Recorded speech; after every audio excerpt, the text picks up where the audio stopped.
Olá, olá, Fernando. Certo, agora, Agora deu certo. Tudo bem? eu tava até com o meu chapéu, mas fica fazendo sombra. O chapéu é sua marca pessoal, né?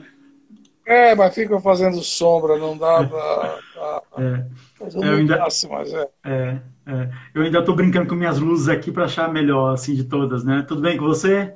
Na verdade, eu tô no meu quarto, sabe? Não é uma coisa. Bom, enfim, Tá é bom. isso aí. Ó, É melhor ter chapéu mesmo. tá joia. Vamos começar, porque como a gente vai ficar aqui até 19h55, então vamos começar pontualmente. Depois, com o tempo, depois as pessoas vão assistir depois no YouTube ou aqui mesmo a nossa coisa. Vamos começar. Então, Perfeito. é, Minha vamos voz lá. tá ok? Minha voz Tá, tá ok? tá perfeito. Então, Tá maravilha. bom? Deixa eu ver Tá se bom. Então, eu sou o Everton Anunciação, consultor de CRM no Brasil e no exterior. Toda semana eu estou fazendo esse encontro chamado, é uma revista eletrônica chamada Person of the Week. Eu vou trazer ilustres convidados que eu conheci no Brasil e no exterior para compartilhar um pouco de sua história e seus conselhos ou experiências para as empresas ou profissionais que me seguem.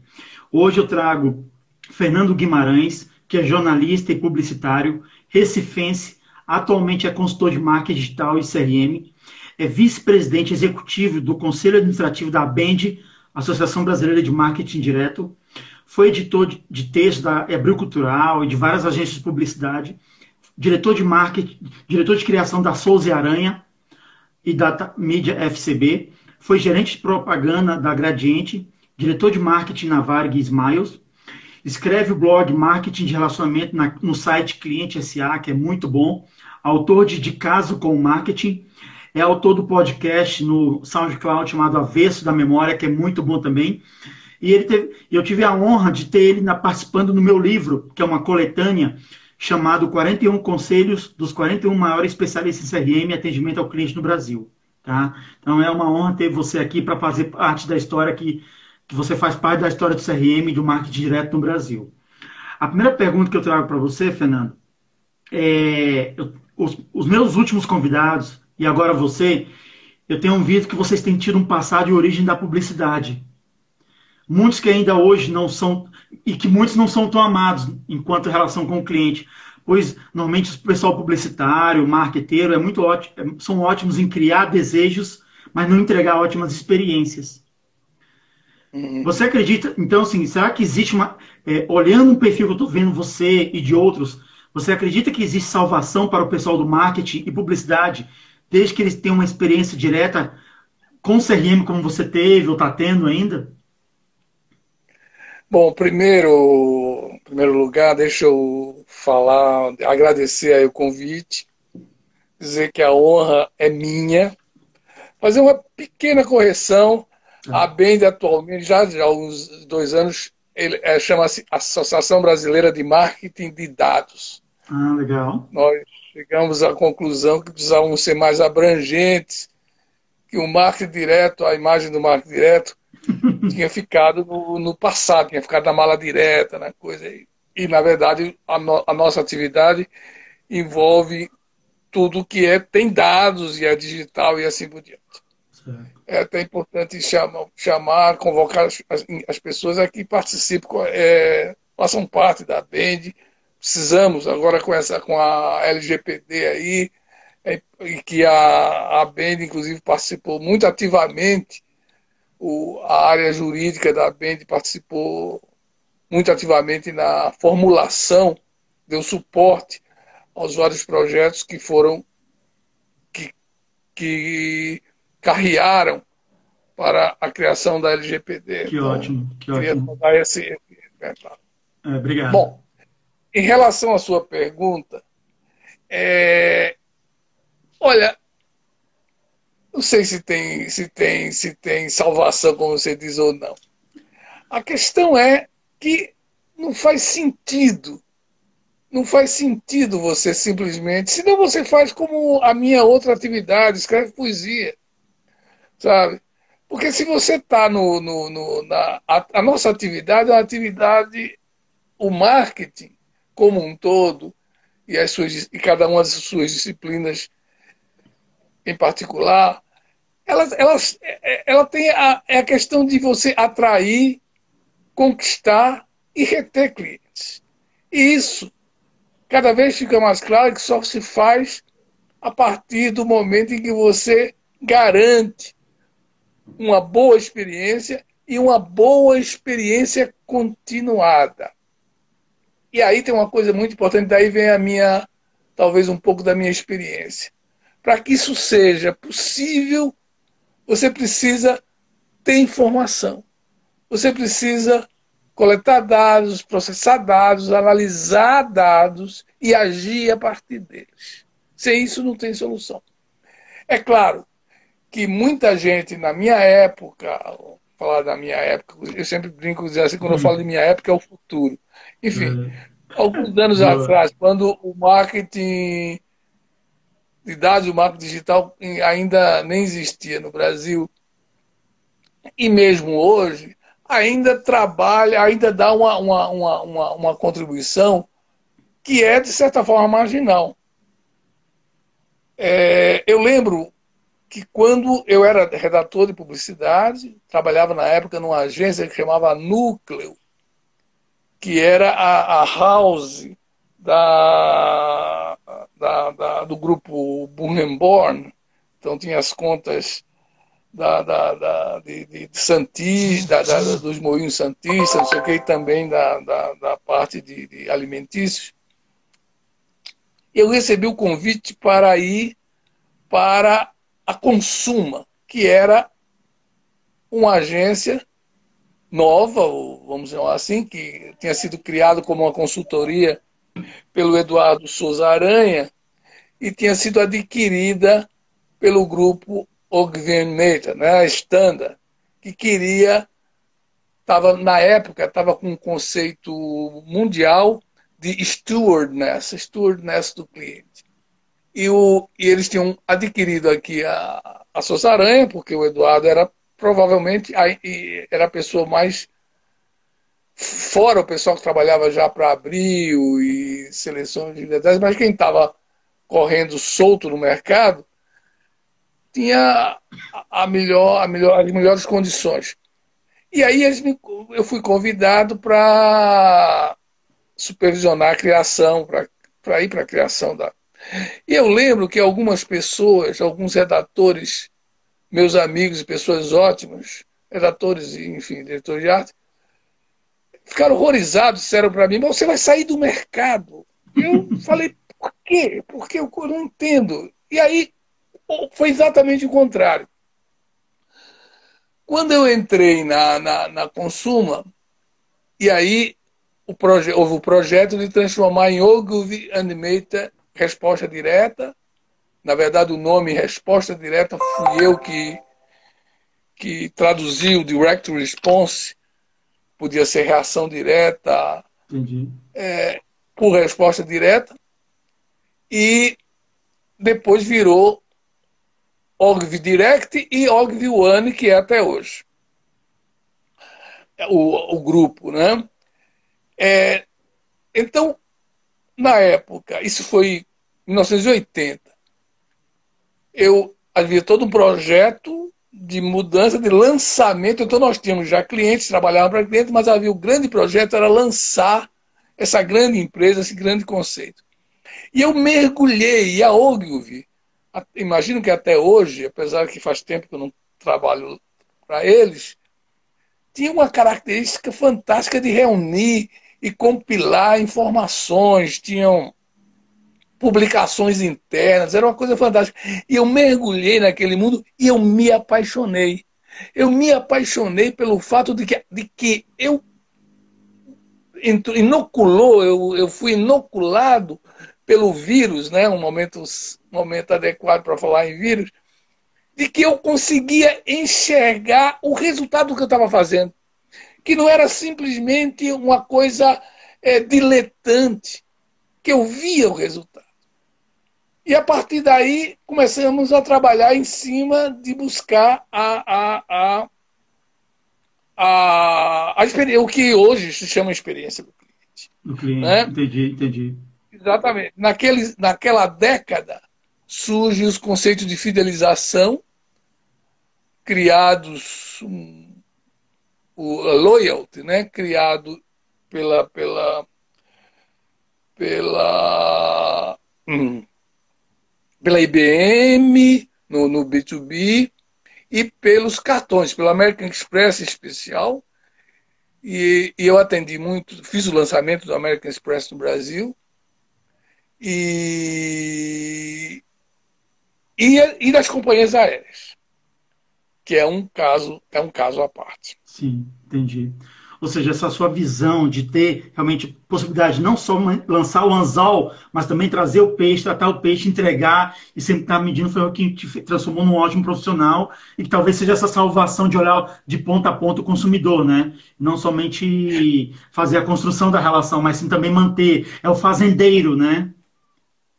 É você entender, quer dizer, você usando essa metáfora aí do peixe, é você entender que isca você tem que usar, em que lugar você vai, em que loca você deve jogar o peixe, para que tenha cada vez mais peixe. E, É, inclusive, você o alimenta, né? Você fala assim, você sim. o alimenta.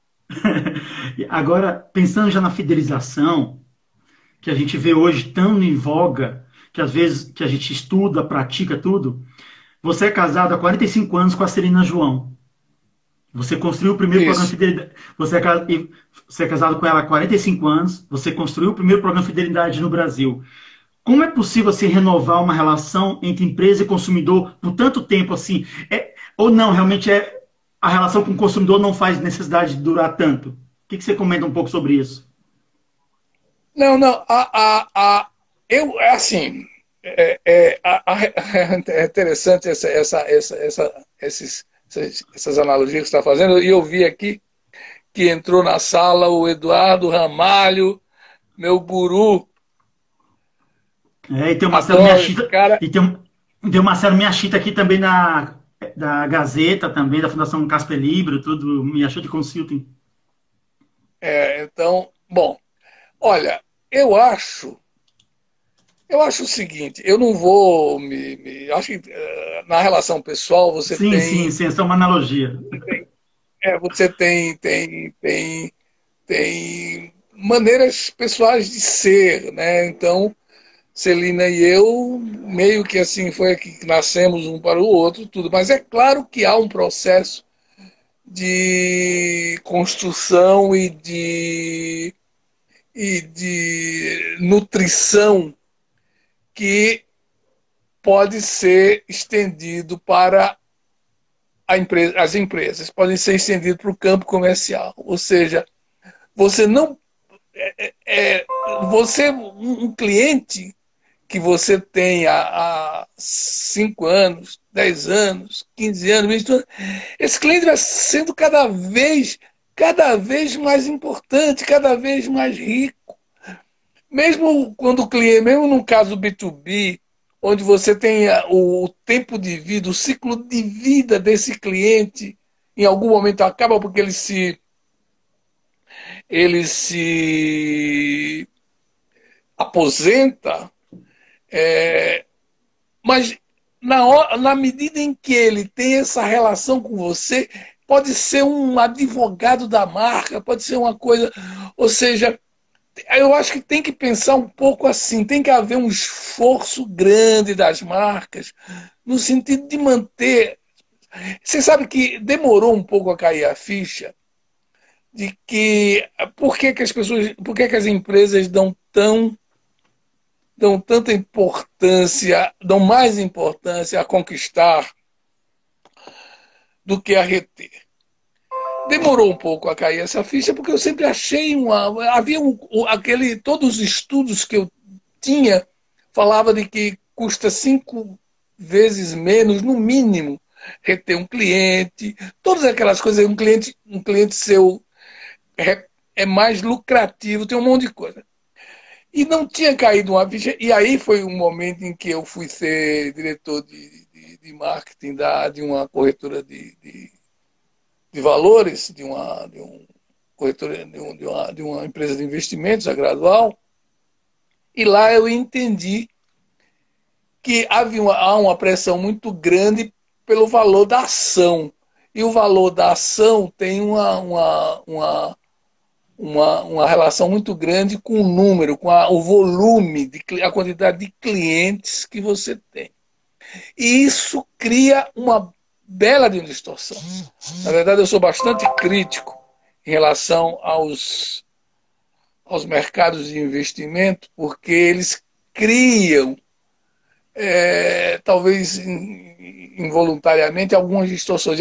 E há uma distorção muito grande, porque, de repente, o valor da ação fica sendo muito importante e a empresa deixa de ter uma saúde que poderia ser maior na medida em que investisse um pouco mais, investisse o suficiente na retenção, na fidelização e, como a gente diz hoje, no enriquecimento permanente da experiência do cliente.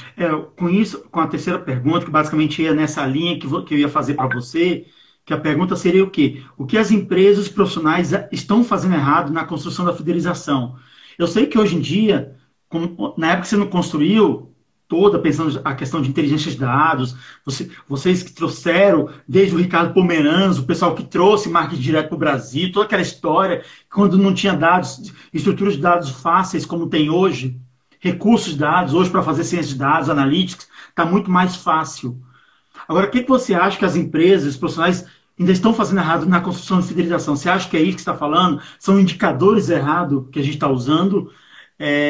Ou falta ainda maturidade mesmo para lidar com o universo de informações? Essa é uma pergunta que vale alguns milhões de dólares, né? O fato é o seguinte, quer dizer, se você pensa em algumas empresas e alguns executivos bem-sucedidos na história do marketing, principalmente do marketing de fidelização no Brasil e no mundo, você vê que eles faziam isso, mesmo quando não tinha nada, quando eles faziam na unha mesmo. Eu cheguei a ver o pessoal trabalhando assim, por exemplo, no Reader's Digest, no chamado Holodex, sabe? Você viu o Holodex, aquela Sim. coisa americana ainda tinha hoje, onde colocavam os cartões e colocavam cards e enrolavam. Ou seja, faziam na unha e faziam muito bem. Depois começou a vir equipamentos, soluções. De 1986, 87, o primeiro software, o primeiro sistema, na verdade não é nem software, porque naquela época se trabalhava com mainframes de fidelização ou de retenção de clientes, que foi desenvolvido pela Epsilon para a American Express. Foi uma coisa fantástica, mas era um custo brutal, era um custo maluco, porque o custo do bit na época era uma coisa.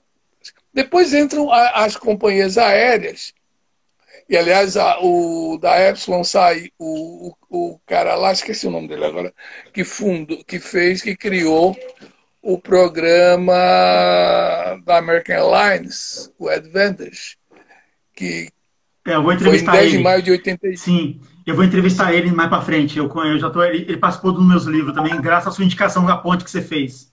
Não. Você vai entrevistar o Steven Groswald, que criou o da United.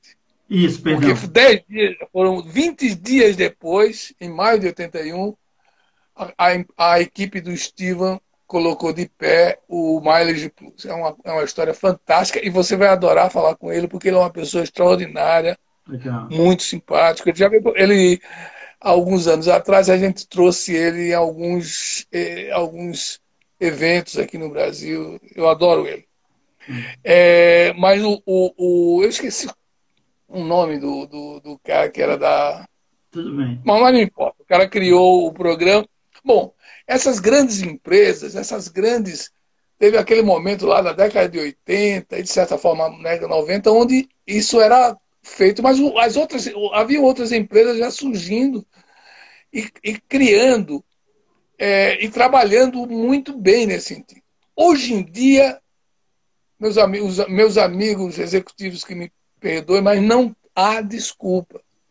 Porque hoje já há toda uma experiência acumulada e as ferramentas que estão disponíveis para a gente trabalhar, para a gente analisar dados, são fantásticos. E os resultados são absolutamente fantásticos. Eu dou consultoria para uma empresa chamada Always On, que trabalha para o Santander. Eu escrevi os cases para eles, assim, os resultados são extraordinários o que tem conseguido. Sabe? Fizemos também para uma ótica online, uma coisa fantástica. Não há mais desculpa, não há mais desculpa. Você está na mão. Algumas coisas são assim, estão ali, pedindo, a bola está quicando e você só não chuta se você não quiser. Entendi. Bom, em 1993, você foi criado o Smiles para a Varig. A Varig faliu por vários motivos. O Smiles continua até hoje. Se você fosse fazer hoje o programa de fidelidade novo e para uma empresa nova, o que você faria diferente? Ou se fosse uma Varig hoje, um programa hoje, o que você faria diferente comparado com aquela época? Olha, do ponto de vista eu vou ser um pouco, vou sair tirar a capa da modéstia para dizer que nós temos um programa fantástico. O programa Smiles, ele nasce oficialmente, na verdade, em 94, né? Mas nós começamos a trabalhar para ele em 93, uma equipe na época, 4 pessoas, o Ulrich Millerhauser, que tinha sido trazido pelo Rubel Thomas, que era o presidente da Varig, porque tinha lançado o Credit Card no Brasil, enfim, conhecia bem essa coisa de cartões, e o Rubel, na cabeça do Rubel, cartão teria tudo a ver com o programa de fidelidade. Não era bem verdade. Mas foi feliz porque o Ulrich trouxe o Amaury Cabral, que era gerente-geral de cargas, e, portanto, conhecia os meandros todos da Varig, e ele era amigo do Eduardo Souza Aranha. Agora eu era diretor de criação da Souza Aranha, e era amigo dos dois. Ele era amigo de escola da GV do Eduardo e amigo da escola dos filhos, meu amigo da escola dos filhos. E nós 4, com a ajuda do Steven Grossel, evidentemente, mergulhamos para criar o programa. E para ser a verdade, eu sabia muito pouco. Na ocasião, eu cuidava da comunicação. Eu criei a marca Smiles, eu criei toda a comunicação. Depois é que eu fui me aprofundando com a experiência mesmo, vendo a coisa acontecer. Depois eu fui para dentro da Varig, dentro dos Smiles e tudo. E o programa ficou fantástico. Então, o programa, de repente a Varig, quando faliu, e a gente pode explicar 1000 motivos, e a Varig não precisaria ter falido, porque nós fizemos um trabalho de avaliação, né, evaluation e desenvolvimento. Desculpa, só uma coisa. Tudo bem. E desenvolvimento de um spin-off, do que depois o programa veio a fazer, isso em 2002, que teria salvo a Varig. Mas era uma empresa complicadíssima, dirigida por um colégio que era eleito anualmente, e era uma coisa assim muito complicada. Do ponto de vista da a governança era uma coisa brutal, o dinheiro saía por todos os lados, era complicado, não tinha muita solução. Do ponto de vista prático, chegamos a receber uma proposta pelo Smiles, que cobriria todas as dívidas da Varig, mas mais cedo ou mais tarde iria cair mesmo. Não foi por isso. Mas do ponto de vista de experiência, de experiência do cliente e de fidelização do cliente, foi uma experiência extraordinária. Porque as pessoas andavam pelos aeroportos com os tags, né, nas malas, como se fosse medalha de batalha. Sabe? Eu era um desses. A pessoa se apresentava como eu sou os mais diamante, eu sou os mais ouro. Quer dizer, havia uma mudança. Agora, e o que era mais importante, já na época, o Smiles permitia que a gente tivesse informações disponíveis, que a gente pudesse atuar, e a gente atuava quando possível. Nem sempre a gente conseguia dobrar a área de planejamento propriamente dito de voos da Varig e a área de planejamento estratégico da Varig para atuar como a gente queria que eles atuassem e com a informação que nós tínhamos. A gente sabia, por exemplo, quando é que uma pessoa estava hospedada, tinha viajado, só morava em São Paulo e de repente usava os miles no hotel em Salvador e não tinha feito o voo. Nós sabíamos disso, então nós podíamos ir atrás, podíamos trabalhar isso e fazíamos isso. O Amaury, que depois, logo no início, o Ulrich saiu, eu também saí da Souza Neto, ficamos o Amaury e eu tocando um internamente, outro externamente. O Amaury escrevia as cartas, as pessoas respondiam. O Amaury assinava as cartas que eu criava e as pessoas... Entrou aqui também o Herbert Vargas, que foi uma pessoa fundamental nos Smiles, montou todo o sistema, trouxe... Olha, o Herbert é uma pessoa fantástica. Bem-vindo, Herbert. Bom, aí nós tínhamos essa possibilidade enorme de fazer isso. Isso de um lado. E do outro lado, nós tivemos a oportunidade de criar algumas coisas totalmente novas. Por exemplo, nós saímos de cara já com 4 níveis, que era algo que as outras empresas aéreas não tinham. Nós já sacamos que tínhamos que sair com 4 níveis. Nós... a gente fez todo o conceito que nós desenvolvemos, nós discutimos muito isso, o conceito dos 4 R's, que era a recompensa, que era coisa óbvia, o reconhecimento, que era provavelmente a coisa que o cliente mais adorava, o relacionamento, quer dizer, o fato da gente estar o tempo todo, toda uma comunicação de relacionamento, mas acima de tudo a rede de parcerias, isso que a gente criou. E nós, enquanto que as outras companhias, os outros programas se fecharam com um cartão, tudo, nós abrimos totalmente.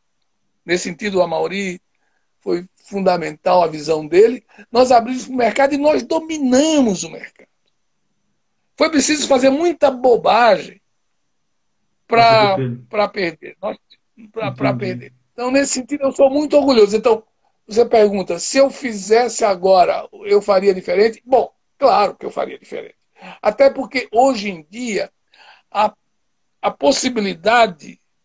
E não dá para esquecer a experiência que teve. A gente sabe onde acertou e sabe onde errou. Se alguém quiser saber onde eu acertei, onde eu errei, eu estou disposto a contar. Por um módico FII, eu contarei para ele onde erramos e onde... Mas acima de tudo hoje, a velocidade com que se pode trabalhar, a velocidade com que a internet, as mídias sociais, não sei o que, permitem, dá para fazer coisas fantásticas. Eu acho que os programas muito, fazem muito mal. É, Eu sou obrigado a dizer que essa é a minha opinião. entendi. Como eu sou um cara que veio da área de TI, gerenciando projetos e trabalho com CRM desde 99, de vários projetos que eu atuei no Brasil e fora do Brasil, os dois programas de fidelidade que eu ajudei a atuar e montamos foi o do Boticário, né? Para ser usado dentro das lojas do Boticário, que é a maior franquia do mundo, né? De cosmético, e também o Clube Extra, do Grupo Pão de Açúcar. E sim, a gente via realmente a referência de que como aprender com o Smiles, né? Como aprender com os outros programas de fidelidade. A diferença do clube do Pão de Açúcar, do Clube Extra, que ele era multicanal. O mesmo ponto poderia ser usado na farmácia, pode ser usado no supermercado, pode ser no posto de gasolina do grupo, e depois crescendo com os parceiros, que realmente foi algo que vocês iniciaram muito bem, né? Você fazer troca através de parceiro e transformar uma carteira para o cliente trocar pontos em outros lugares. Na sua opinião, quais são as três empresas que estão fazendo o melhor marketing direto CRM no Brasil? Que você lembra assim? Para mim, eu quando em 99, quando eu fui estudar CRM na Argentina, estudar na Argentina, tudo, para mim, eu tinha uma paixão natural em 99, pela Porto Seguro e Itaú. Tá, natural, eles já estavam mais à frente no atendimento, no cuidado. Isso, lógico, com o tempo surgiram outras empresas, tudo. Hoje, para você, são as três empresas que você acha que estavam fazendo direito CRM, marketing de relacionamento, na sua opinião? Ou no seu dia a dia, que você tem contato? Ou nas suas Olha, pesquisas, né? pessoal, essa é uma boa. Eu devia estar preparado para isso, né? Não, é Mas tranquilo, não aqui é estou. informal, aqui é uma conversa. Você termina misturando muito.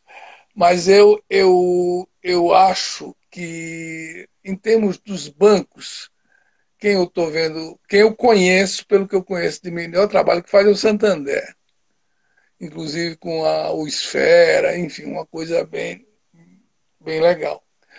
O Grupo Pão de Açúcar tem um trabalho interessante, mas eu sinceramente esperava um pouco mais.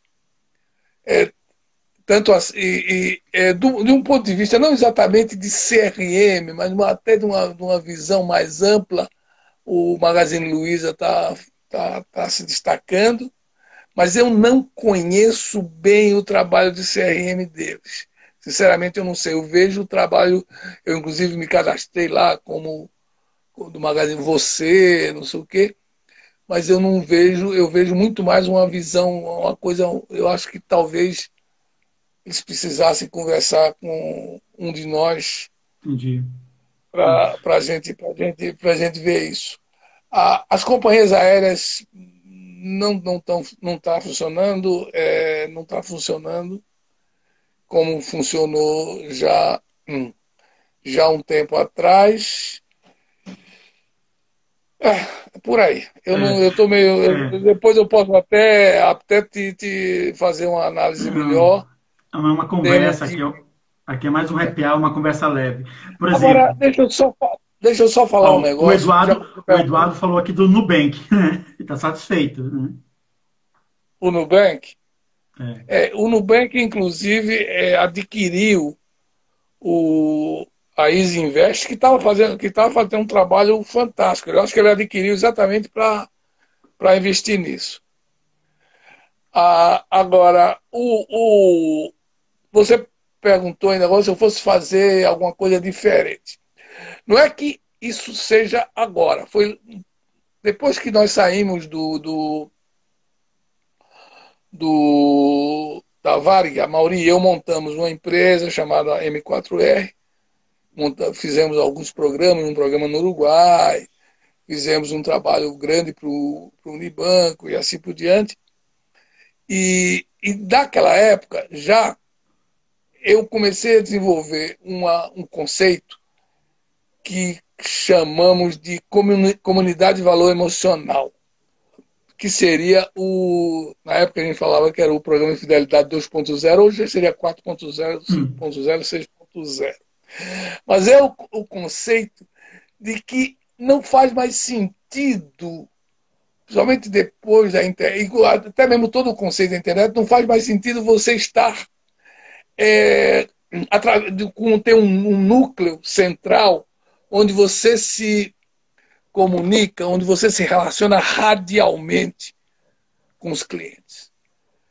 Você pode evoluir, temos ferramentas já para isso, temos instrumental para isso, para que haja nodos, haja nós desse relacionamento. E os clientes se relacionem entre si. E você seja um meio ambiente.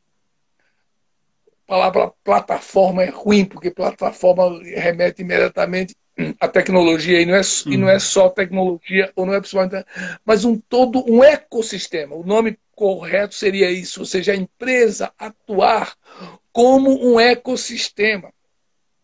Agora, é engraçado que a ferramenta está aí, mas o conceito as pessoas não parecem não entender bem. Eu fiz recentemente, há uns 2 anos, eu fiz a consultoria para um novo programa que estava surgindo e vendo também os outros programas, os programas de cashback, não sei o quê.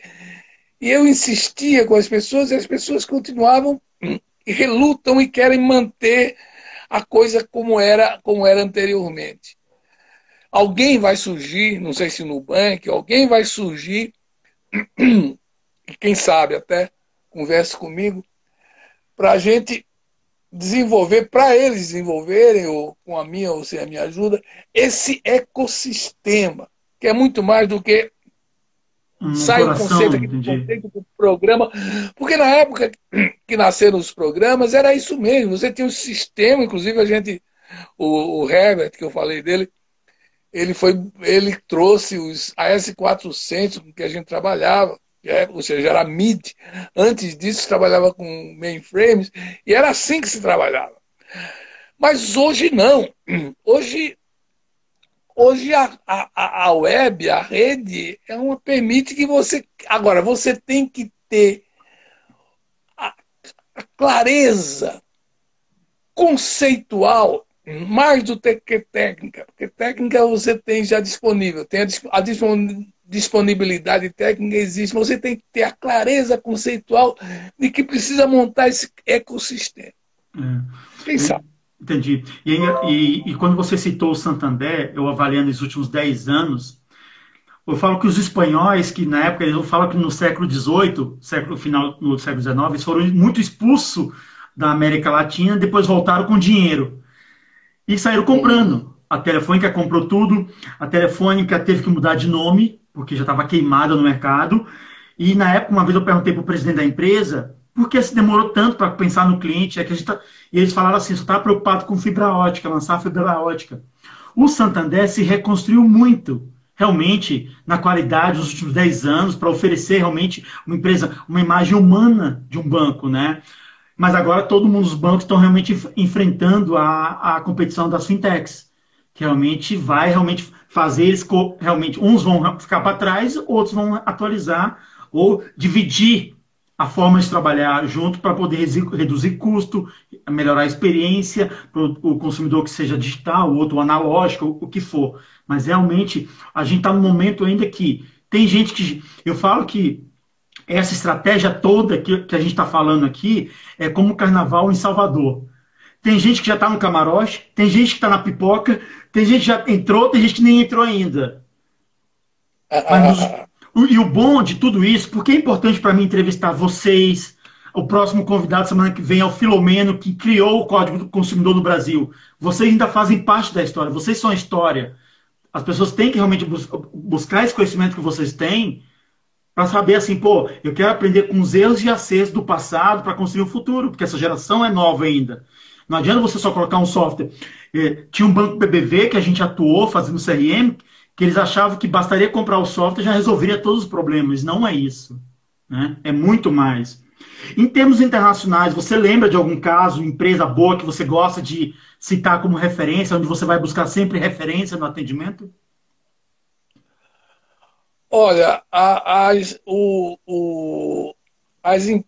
os supermercados ingleses ainda são uma coisa bem interessante de ver. E agora, meu olho está começando a olhar para o Oriente mesmo, né? Ver o que é que os chineses estão fazendo, porque eles estão mexendo em tudo. Sim. Por exemplo, agora eu estou fazendo um trabalho um trabalho de consultoria sobre como atuar com o Pix. E não teve jeito, você termina batendo o olho e vê que lá na China, na Coreia, em Singapura, não sei o quê, esse tipo de pagamentos Já está muito comum, né? já tem aí os casos. É, em tudo isso, de qualquer forma, como são culturas muito diferentes, a gente não vai nem deve é, é, é, transplantar assim de uma forma muito leviana. A gente tem que analisar as diferenças. No negócio do Pix, inclusive, a minha pergunta está fazendo isso que você escuta com essa facilidade toda, essa conveniência, essa rapidez. E aí, o cliente vai continuar com você? Como é que você vai trabalhar com essa nova realidade? Porque é uma realidade muito que pode é uma mudança de paradigma. Aliás, o Banco Central está falando isso mesmo, ou seja, é uma mudança de paradigma muito importante. E aí, fala assim, como é que eu seguro o meu cliente se a facilidade agora, se eu não consigo mais oferecer uma facilidade diferente do meu Entendi, concorrente nesse. Então, entendi. isso é uma coisa importante que a gente está trabalhando, que eu estou trabalhando junto com o pessoal da Luizon, preocupado com isso. Foi muito importante para mim a conhecer pessoas como vocês, porque eu queria entender o software, entender as técnicas. Mas eu falei, eu quero conhecer a história, conhecer a fase atual, para poder aprender com a história e depois copiá-la e realmente reproduzir e adaptá-la. Então, eu fui aprofundando em conhecer associações no Brasil de nossa categoria. Seja a Brarec, lá do Grupo Padrão, do Roberto Mier, seja o pessoal do Cliente SA, do Vilno, seja da Bend. O que você falaria assim, para o profissional que a importância das associações da nossa categoria? O que você recomenda assim?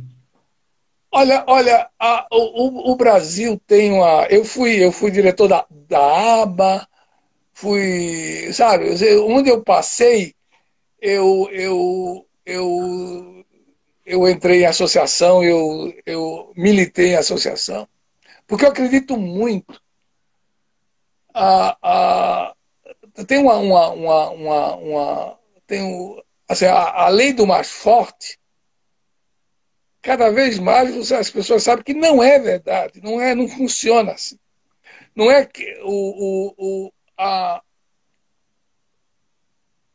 a evolução lá, do Darwin, o darwinismo, não sei o quê, Sim, não é sim, que o mais forte, o mais feroz, não sei o que, é aquele que se adapta melhor, sim, é aquele que se aclimata melhor, é aquele que coopera melhor. Então, a nossa, por exemplo, a gente teve agora uma certa dificuldade de com LGPD, exatamente pela nossa fraqueza de associação.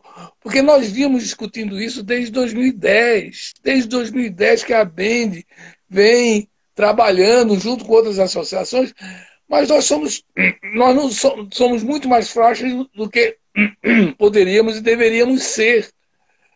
Sabe? Juntos é que a gente é forte. Não adianta você ser o bambambam, bam, bam, sabe? Se o chão, se a sua casa é de palha, o lobo mal vai soprar e vai derrubar, sabe? Se entendi. se o assoalho tá podre, você tem que estar junto, um dando a mão para o outro, e assim é que a gente cresce mais. As pessoas assim, escuta, você vai contar esse segredo aí, o teu concorrente? Cara, eu quero que o meu concorrente cresça, eu quero que o mercado todo cresça, eu quero ser grande, sabe? Se eu for médio num mercado muito grande, é melhor do que eu ser grande no mercado de nada, sabe? Então as pessoas precisam ter essa consciência de que precisa se associar mais.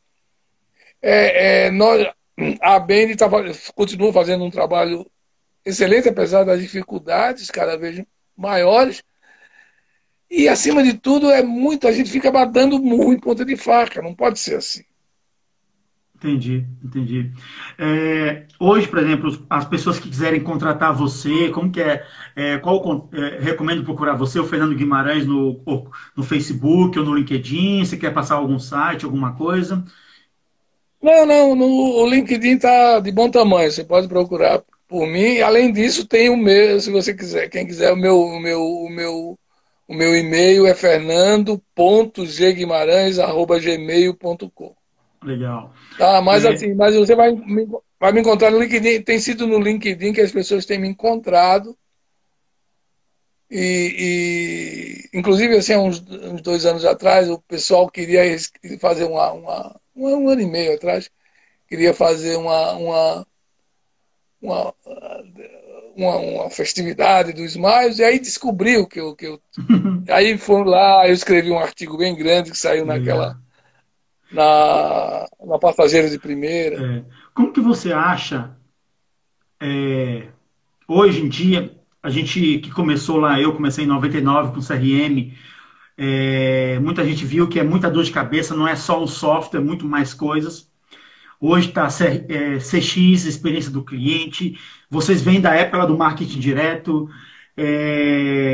Agora tem e tudo vai integrar com o X, tudo. A gente está falando da mesma coisa para você, na sua opinião, no final das Ah, com contas? certeza. Com certeza.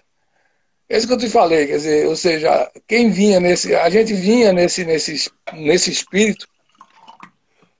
Quando eu entrei no Direct Marketing, que eu descobri que as pessoas respondiam, eu começava a pensar por que respondia, por que queria. Eu participei de uma experiência muito interessante, foi o lançamento dos catálogos da Fotótica. Na época a Fotótica tinha montado, em 1982, a Fotótica montou os catálogos, o Celso Byron à frente, e era fantástico você descobrir como é que e na ocasião vocês mandavam um catálogo e as pessoas tinham que preencher os pedidos, né? Anotar os xizinhos lá, não sei o que, e mandar pelo correio. Mas, cara, os caras não mandavam o xizinho apenas. Os caras contavam histórias. Contavam histórias, assim, faziam. Aí nós tivemos uma reunião com o pessoal que tinha um catálogo de produtos eróticos. Aí é que era engraçado. Ninguém comprava o produto simplesmente, você contava uma história. As pessoas explicavam por que estava comprando, colocavam os seus problemas, ou seja, o ser humano. É ser Nós humano, somos né? muito humanos há 100 mil anos que nós somos muito humanos. Sim. A história tem 5 mil anos de história escrita, mas antes disso se cantava. É. E Antes aí disso você, se cantava. isso é A gente interessante. sempre a gente viveu de história e aí é onde de repente eu fico orgulhoso de ter contribuído, porque eu incluí o storytelling desde o iniciozinho nessas coisas todas. Sempre foi uma coisa que eu sempre contei história, sempre procurei fazer. Nós tínhamos o prazer que a gente tinha. Os newsletters, os smiles, eram Sim, revistas com sim, histórias. sim, eu lembro, eu Eu, na lembro. época, era porque eu adorava, eu acreditava que as pessoas gostavam disso e elas gostavam mesmo. Eu Sim. lembro especificamente um episódio, está no meu livro isso, em que o Amaury chegou no Smiles, o Amaury era o diretor-geral, chegou no Smiles uma manhã, e a Heloísa, a querida Heloísa, secretária dele, falou: Olha, tem uma senhora aqui, já ligou uns 3, 4 vezes para você. Nossa, ela é de Recife. Ah, de Recife. O que é que ela queria? Não, ela queria falar. Aí Mauri atendeu, ele atendia, essa é a diferença, né?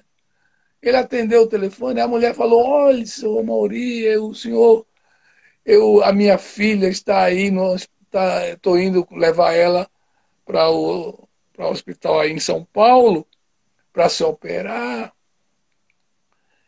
E aí eu resolvi ligar para o senhor. Aí ele falou, e ele achou que ela quer uma ajuda, quer uma passagem. Falou assim: o senhor quer que, a senhora quer que eu ajude, alguma ajuda? Falou: não, não, não, senhor. É que eu recebo essas suas cartas tão bonitas, sempre. E aí eu queria só falar com o senhor. Que Já legal. Aí o Amaury foi lá no hospital, junto com pegou a esposa, pegou a Wanda, e foram lá no hospital conhecer essa mulher Que história que era linda. encantado porque recebia aquelas cartas que eu me orgulho de ter montado, aquelas Que cartas, sabe? bom. Então, assim, gente é gente, gente vai ser gente Sim. sempre, Sim. sabe? Se você, E o Bezos da Amazon, ele, nos atendimentos que a Amazon dá, tem sempre esse toque humano, não que é um script fechado, né? Um script rígido, fechado, e sim uma relação humana, né? Como a gente já está chegando aqui nos próximos 4 minutos que a gente tem que encerrar, então, assim, a última pergunta que eu queria deixar para você, Fernando, é o quê? Se Deus fosse te contratar hoje para uma missão, qual missão você gostaria? se Deus fosse me contratar para uma missão, que Qual missão você missão? gostaria? Gente, que pergunta. Incrível. Olha, eu queria ser contratado para ser cantador, viu? Para que eu convido a todos a conhecerem o SoundCloud lá do Fernando, lá no site, tem um Avesso da Memória, né? Tem ele, a esposa dele, então assim, eu recomendo, ele dá umas cantadas, né? Fantástico esse sotaque Não, maravilhoso que não, você tem. primeiro eu ia pedir para ele me dar uma voz bonita, que aí ele deu para minha mulher, que canta muito bem. Mas eu ia falar: não, eu vou ficar pelas ruas cantando, eu vou ficar cantando verso. Nossa, eu também sinto frustração por não ser cantor. Eu cresci em Brasília, né? Eu conheci Renato Russo, conheci tudo. E é ótimo, né? A É, arte de Brasília, o rock de Brasília, mas assim, meus amigos são roqueiros, mas eu não tenho voz. Então, mas a música realmente é um dom, né? Maravilhoso para quem gosta, né? Legal, bom saber você disso. sabe que agora a gente acabou, né, lá, mas foi muito interessante, porque eu sempre, desde menino, eu escrevo poesias. Mas aí, quando foi uns anos atrás, eu descobri que eu sabia compor. Provavelmente, e aí eu criei algumas coisas, tem algumas coisas até interessantes. Provavelmente, se você vai descobrir que eu tirei lá do baú da memória e pertence a outra pessoa, não sei. Mas o fato é que tem algumas coisas muito interessantes. Legal. Pessoal, então assim, eu quero agradecer vocês todos que acompanharam aqui a conversa com o Fernando, Um que beijo foi aí na Silvete aí, que eu estou vendo aqui que entrou. Entrou le- também minha filha, um beijo. legal. Entrou, Agradeço a todos que agora, depois esse vídeo vai inteiro também para o YouTube, vai ficar aqui disponível para vocês. Obrigado por ter investido esse tempo de aprender com a história maravilhosa do Fernando. Convido vocês para se inscreverem. Semana que vem vai ter o Filomeno, um dos pais do CDC aqui no Brasil, já está confirmado, vai ser na terça-feira. Muito obrigado, Fernando. E quem quiser contratar o Fernando para consultoria, palestras, o que for, só procurar Fernando Guimarães no LinkedIn e aprender montar novos programas de fidelidade ou bater papo, o que for. Tá bom? Muito obrigado a Obrigado, todos. Everton. Obrigado, Obrigado. Fiquem obrigado. com Muito Deus. obrigado. Obrigado a todos. Um beijão a Obrigado. todos aí, de coração. Coração tá Obrigado. muito. Valeu, Tchau, tchau. tchau.